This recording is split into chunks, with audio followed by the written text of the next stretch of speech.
देखिए, मेरी बात को खूब गौर से सुनिएगा। आप किसी समुंदर के किनारे साहिल पर खड़े हो जाए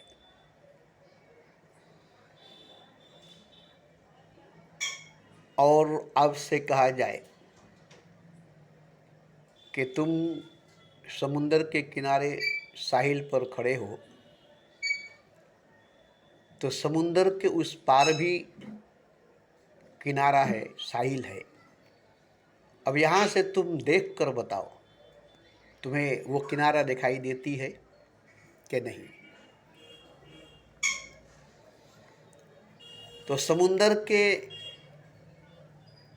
किनारे खड़ा होकर, साहिल पर खड़ा होकर आप उस किनारे को नहीं देख सकेंगे, उस पार साहिल को नहीं देख सकेंगे, क्योंकि समुंदर की पाट जो है, फैलाव जो है, वो बहुत दूर है। दूसरी नंबर बात कि समुंदर की पानी उबलती है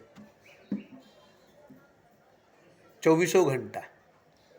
उबलने की वजह से इस पार से उस पार जो दिखाई देने की भी बात थी, तो वो अब दिखाई नहीं देगी, क्योंकि बीच में पानी जो बुलबुले की तरह उठी होती है, उबलती रहती है, इसलिए पानी बीच का जो है हिस्सा वो फुला हुआ होता है।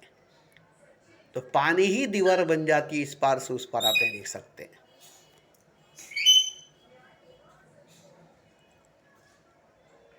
तो आप जहाँ खड़े हैं वहाँ से आपको कहा जाए कि वहाँ देखो, जहाँ इसका आखिरी हद, आखिरी सीमा, दूसरा किनारा, दूसरा साहिल है, तो आप नहीं देख सकेंगे।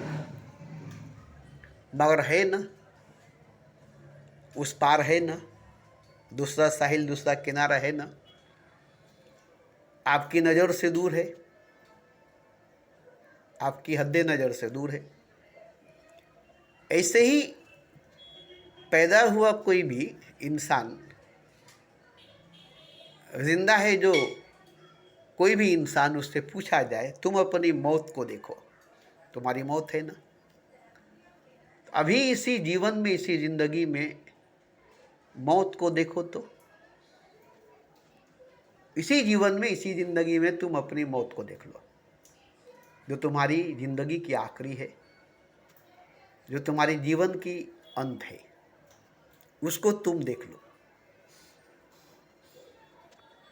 तो कभी भी कोई अपनी मौत को जीते जी जिंदगी में नहीं देख सकता, जब तक मौत के करीब नहीं पहुंच जाए, मौत उसके करीब नहीं आ जाए। क्योंकि पैदाइश से मौत तक की जो दूरी है, उसमें बहुत से बातें, बहुत से मसले मसाइल, बहुत से खुशियाँ, बहुत से गम, बहुत सी उलझने, बहुत कुछ है जन्म से मृत्यु तक के बीच में, जिसकी वजह से आप अपनी ही मौत को नहीं देख सकेंगे, जबकि आपकी मौत है, आपकी मौत है। तो कोई भी इंसान अपनी मौत को नहीं देख सकता है। इसलिए मौत आएगी, आएगी, देखी जाएगी, और जब मौत आती है तो फिर उसकी तैयारी नहीं होती, बस मरना पड़ता है, मरना पड़ता है। तो जिसको मौत की खबर हो जाए, मरने की खबर हो जाए, मौत का अंदाज़ा हो जाए, मौत की दीदार हो जाए जीते जी जिंदगी में, तो वो जीने की तैयारी छोड़ देगा, मरने की तैयारी करने लगेगा। चाहे जितनी अच्छी खूबसूरत हसीन जिंदगी हो, वो मौत की, मरने की तैयारी में लग जाएगा। जितनी बेशरम मौज मस्ती हो, वो छोड़ देगा, अब वो मरने की तैयारी में लग जाएगा। पूरी जिंदगी मौत की तैयारी करेगा, मरने की तैयारी करेगा। अब ये बताइए कि जिंदगी मिली है जीने के लिए, और आप तैयारी करते हैं मरने के लिए। क्यों? इसलिए कि आपने मौत को देखा है, तो मौत के बाद जो है उसको देख लिया है, वहाँ से आपने आगे देखा है। अब आगे जो है उसके लिए आप पूरी जिंदगी, पूरी जीवन तैयारी करेंगे, क्योंकि मौत के बाद जो हकीकत है, मौत के बाद जो सच्चाई है, वो बड़ी भयानक, बड़ी खतरनाक है। तो आप अब जिंदगी को जीने में नहीं लगाएंगे, ऐसा मौज मस्ती करने में नहीं लगाएंगे, मरने में, मरने की तैयारी करने में। तो जिंदगी जैसे भी जिए,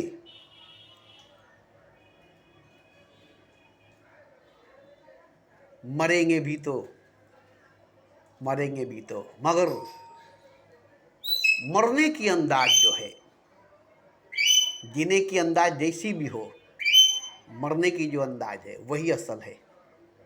किस अंदाज में मर रहे हैं, किस तरीके से मर रहे हैं। क्यों कि देखिए, जितने जीने वाले हैं जिए हैं, लेकिन मरने वालों की बड़ी इज्जत की जाती है। कैसे मरे? कि मरने के बाद भी वो जिंदा है। बहुत से कब्रों में मरने वाले मरे हैं मगर जिंदा नहीं है। हालांकि वहाँ भी जिंदा है, वहाँ भी जीते हैं, मगर वो मुर्दों की ज़िंदगी जीते हैं, वो मुर्दा की ज़िंदगी जीते हैं।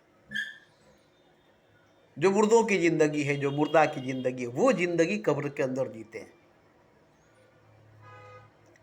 अब जो लोग मरे उनके कब्र नहीं बने, मजार बने। मरने के बाद भी वो जिंदा रहे, मरकर भी वो जिंदा रहे। तो जो लोग मरने के बाद भी जिंदा रहे, मरकर भी जिंदा रहे, उन्हीं लोगों को दुनिया मानती है, उन्हीं लोगों के पास दुनिया जाती है। बाजारों पर इतनी भीड़ इसलिए लगी है कि वो लोग मरने के बाद भी जिंदा है, मरकर भी जिंदा है। वरना कब्र तो बहुत है, कब्रिस्तान तो बहुत है, मुर्दों की कब्र बहुत है, मगर वो लोग मर गए और मुर्दा जिंदगी जी रहे हैं, मरने वाले की जिंदगी जी रहे हैं। और जो लोग मरकर भी जिंदा हैं, मरकर भी नहीं मरे हैं, वो लोग जो मज़ारों में हैं, जिनको अच्छा मकाम मिली है, अच्छी मंजिल मिली है, अच्छा रुतबा मिला, अच्छा नाम मिली है, तो वो लोग मौत की तैयारी किए, मरने की तैयारी किए। इसलिए जिंदगी को, जीवन को जीने में नहीं लगाए, जीने में नहीं लगाए, मौत की तैयारी में, मरने की तैयारी में। देखिए, गौतम बुद्ध भी तो जिंदगी जिया था, हसीन जिंदगी थी, रंगीन जिंदगी थी, मौज मस्ती वाली जिंदगी थी, राजा की शहंशाह की जिंदगी थी, सोने चांदी के बर्तनों में खाने वाली, मखमल के कपड़े पहनने वाली, सोने चांदी की कामदार लिबास पहनने वाली, वो जिंदगी थी। मगर मौत को देख लिया, बस इस जिंदगी को छोड़ दिया, क्योंकि ऐसी मौत जो सबकी मौत है, ऐसी मौत हम नहीं मरेंगे। तो मौत की ही बात लेकर वो अपना मैल छोड़ दिया। मौत क्या है, मौत को जानने के लिए मौत का पीछा करने लगा। अब ये मौत का पीछा करने लगा, मौत क्या है ये जानने लगा। अब जीवन को जीने में छोड़ दिया, ऐश आराम मौज मस्ती सब छोड़ दिया, मौत के पीछे भागने लगा, मौत के पीछे दौड़ने लगा, मरने के लिए तैयार होने लगा। तो क्यों नहीं मरा? मरना तो चाहिए इसको भी, मगर नहीं मरा। आज भी जिंदा है बुद्ध, आज भी जिंदा है बुद्ध। ये नहीं कि बुद्ध मर चुका है, उसकी मूर्ति बनाई गई है, नहीं। बुद्ध जिंदा है और ऐसी जिंदगी जीता है जो जिंदगी ईश्वरीय है, खुदा की ज़िंदगी है। अब वो इंसानों की ज़िंदगी नहीं जीता है, खुदा की ज़िंदगी, मनुष्य की जीवन नहीं जीता है, ईश्वरीय जीवन जीता है। अब इंसान की ज़िंदगी खुदा की ज़िंदगी में कितना फ़र्क है, मनुष्य की जीवन ईश्वर की जीवन में कितना अंतर है। तो वो अगर मौत के पीछे नहीं भागता, मौत का पीछा नहीं करता, अपनी ज़िंदगी को, हसीन रंगीन मौज मस्ती वाली ज़िंदगी को, शहंशाह राजा वाली ज़िंदगी को छोड़कर मरने की तैयारी नहीं किया होता, तो जितने सब राजा मरे वैसे वो भी मरता।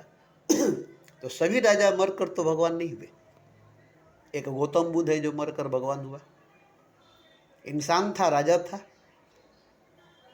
मगर राजपाट छोड़ करके निकल गया, मरने की तैयारी करने लगा, मौत की तैयारी करने लगा, और मरा नहीं बल्कि जिंदा हो गया। यही बात है, तैयारी मौत की, तैयारी मरने का किया, मगर मरा नहीं बल्कि और जिंदा हो गया, और इंसान से भगवान हो गया, मनुष्य से खुदा हो गया। तो देखिए, मैं भी जो बात बोलता हूँ आप सुनते ज़रूर हैं, मगर आप जहाँ हैं और मैं जहाँ हूँ, मैं जहाँ से बोल रहा हूँ और आप जहाँ से सुन रहे हैं, बहुत दूरी है, बहुत दूरी है।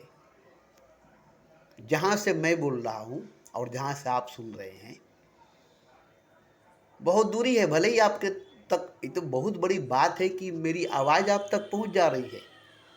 कितनी जोर लगाकर, कितनी ताकत लगाकर मैं बोलता हूँ कि आप तक मेरी आवाज़ पहुँच जाती है। आपसे और मेरे बीच में 16 तबक की दूरी है। आप जहाँ हैं वहाँ से मैं 16 तबक दूर हूँ, मैं जहाँ हूँ वहाँ से आप 16 तबक दूर है, और मैं 16 तबक दूर से बोल रहा हूँ। आपके पास, आपके करीब रहकर मैं नहीं बोल रहा हूँ। आप समझेंगे कि मेरे ही पास, मेरे ही करीब रहकर बोलता है, नहीं। आप और मेरे दरमियान 16 तबक की दूरी है, 16 तबक की फासला है। ये नहीं कि आप मेरे सामने बैठे हैं, मैं आपके सामने बैठा हूँ, आप मेरे रूबरू हैं, मैं आपके रूबरू हूँ, आप आमने सामने हैं, मैं आपके आमने सामने हूँ। नहीं नहीं, देखने में ऐसा लगता है, देखने में ऐसा लगता है, मगर मैं आपसे 16 तबक दूर हूँ। आप में, मुझ में 16 तबक की दूरी है, और जो बात मैं बोल रहा हूँ वो आप तक पहुँच रही है, तो बहुत जोर देकर बोलता हूँ तब आप तक बात पहुँचती है, वरना सवाल ही नहीं पैदा होती कि मेरी बात आप तक पहुँच जाए। खुदा की बात कौन सुनता है, किसको सुनाई देता है? खुदा 16 तबक की दूरी में है, सातवें आसमान से ऊपर में है। अब उसकी बात किसको सुनाई देता है, उसकी आवाज़ किसको सुनाई देता है? सबको, किसी किसी को, किसी किसी को जो खुदा से कुर्बती हासिल किए, खुदा की नज़दीकी हासिल किए, जो खुदा के करीब, खुदा के नज़दीक है। तो देखिए, मैं आप जैसे लोगों से बोलकर गलती करता हूँ, ऐसा लगता है, मगर फिर भी मैं आप लोगों से बोलता हूँ। क्यों? कि खुदा की बात नबियों ने, पैगंबरों ने किससे कहा है, किसको कहा है? आम इंसानों को, आम लोगों को। जन्नत है, जहन्नम है, खुदा है, अर्श आज़म है।